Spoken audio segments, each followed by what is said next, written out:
ఆయన ఎవరిని కాపీ కొట్టలా, ఆయన పత్రికనే అందరు చాలా మంది కాపీ కొట్టారు. నేను ఎలా చెబుతున్నానంటే 2002 ఆ సందర్భంలో ఈ ఈనాడు పత్రిక మీద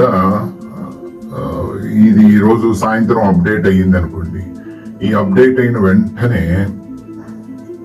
ఈ టెక్స్ట్ ని కాపీ చేసేసుకొని వాళ్ళు వాళ్ళకి సంబంధించిన పత్రికలు ఏవైతే ఉన్నాయో వాటిల్లో వేసేసుకునేవాళ్ళు. సిగ్గు శరం ఏమీ లేకుండా, పత్రిక విలువలు ఏమి ఉండవు వాళ్ళకి. వాళ్ళు ఏదో ఒకటి రిజిస్టర్ చేసుకుని ఉంటారు పత్రిక కింద, 4-5 చేసుకొని ఏవి ఈ చిల్లర పెంకులు ఏరుకునే బ్యాచ్ ఉంటారు కదా, వాళ్ళు ఏంటంటే ఈ టెక్స్ట్ మొత్తాన్ని చక్కగా యాజ్ ఇట్ ఈజ్ కాపీ చేసేసి ఇమేజ్ పెట్టాలనుకుంటే అదే పెడతారు, లేకపోతే వేరేది పెట్టేస్తారు. చక్కగా 2 రోజుకల్లా ఓ పేపర్ అయిపోయేది. అది గమనించి ఈనాడు రామోజీరావు గారు ఏం చేశారంటే ఈ టెక్స్ట్ కాపీ అవ్వకుండా బాగా పకడ్బందీ ప్రణాళిక పెట్టారు. అప్పటి నుంచి వీళ్ళ నోళ్ళల్లో ఎలక్కాయ పడింది. ఇట్లాంటివన్నీ పరాన్న జీవులు.